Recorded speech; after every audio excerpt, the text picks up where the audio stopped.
Hey, this is Matt once again. Welcome back to another review for another horror film from the year 1983. And this time we have Of Unknown Origin. To me, criminally underrated film. Criminally underrated horror film.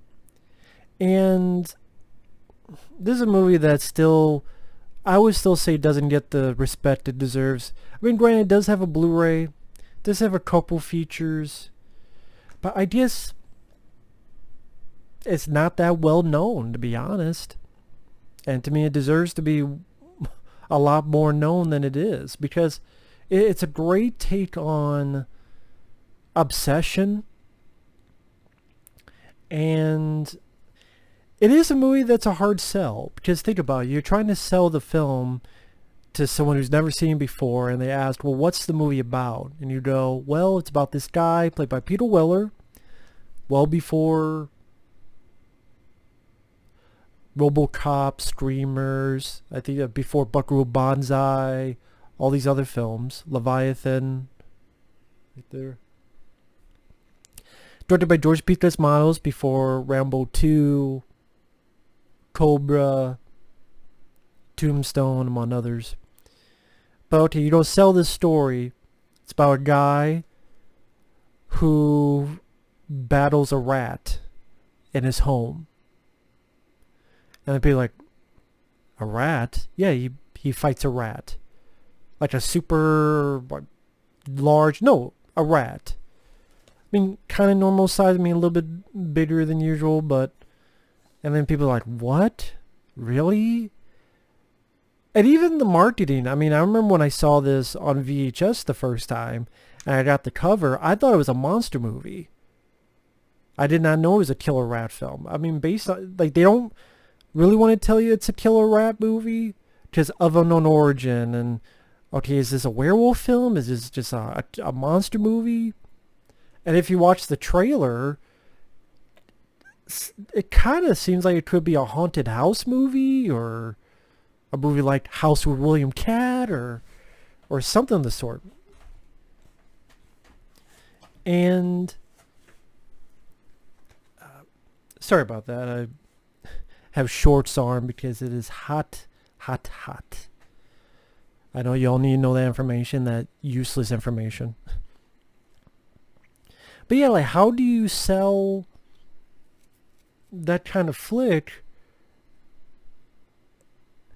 And here's the thing, it's a simple plot, but it's done very well. Extremely well. Great direction by George P. Cosmatos. They really showcase the evolution of this obsession that Peter Weller has. A nice setup. Peter Weller's this guy who fixed his place up head to toe, renovated everything. His wife, played by Shannon Tweed, and his son, they go off on vacation. He has the house to himself for a while. He's also got this new project that, if he does well, he'll get a promotion that will change him and his family's life. So that's pressure already. And then it starts small. Like, there's a little shadow that you see, which I didn't even notice until watch it again. Like, this shadow that's right behind Peter Weller, and because of, the way how even a small thing, if they're at a light at a certain spot, the shadow will look larger than life. Almost as if this phantom that's about to haunt him for quite a bit. And his dishwasher gets screwed up and realizes that a rat ate through a wire. He puts traps down. The rat avoids it. He even mangles one trap. His mail gets destroyed. He puts poison around, nothing happens. He tries to take a piss, the rat's in the toilet, tries to attack him. So that's what I mean, like, it keeps elevating and elevating more and more and more, and thus you see Peter Weller in one of his best performances get more and more obsessed, angry, but there's also a sense of humor to it, like when he sets up these metal traps, not just the wooden, now it's the metal traps, and he's like, Watch and weep, you furry fucker. Or he's talking to himself, but in a way talking to the rat. But he's like, listen, you don't understand who I am. And like, I mean, he just the movie does have a good sense of humor to it, but it's also not a parody or a comedy at all. I think because of the great photography, like a lot of these nasty up-close shots of the rat. There are times you see the POV of the rat, like when it's going through the little tunnels above, in the ceiling of Peter Weller's place.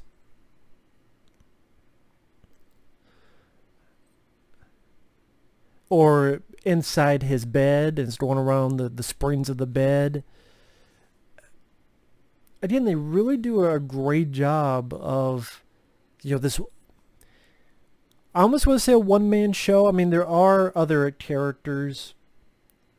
I mean, you have Lawrence Dane as his boss. Lawrence Dane was in the film called Rituals with Hal Holbrook. He was in Happy Birthday to Me, a slasher film. You also have Louis Del Grand.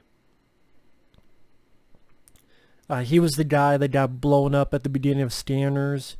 He has a role in this. Pretty fun character as a guy who is trying to help him with these traps and give him info about rats. Like one of the things he says is, you gotta understand, you're spending maybe 20% of the time thinking of him, but he's spending 100% thinking about you, because he's got nothing better to do. So, I mean, getting more and more into spoilers starting now. Like I said, the way it ratchets it up, where it tries to attack him in the toilet, and then he gets a cat. The cat gets killed, and he's even at a spot, and the blood's dripping in his milk, and of course he freaks out. Then he's having daymares. He's having daymares that the rat's coming out of his son's birthday party. Birthday cake. Or later on, if he doesn't get this done, his wife and son are going to come home. Maybe his son accidentally pours some rat poison into his cereal. Maybe the wife will get attacked on the back and scratched up on her and mangle her. So again, more elements to his obsession. I mean, there's even a point where he's slamming a book on the ceiling trying to tell him to shut up, and the book happens to be Moby Dick. Another thing about obsession. It fucks up his electricity, and it still has that humor. There's a point where he tries to hit it, and he's like, don't tell me I didn't hit you. I hit you. I did. And then you get to the finale, which, this is a film I remember even the first time I saw it, it really surprised me. Because, you're expecting a certain flick.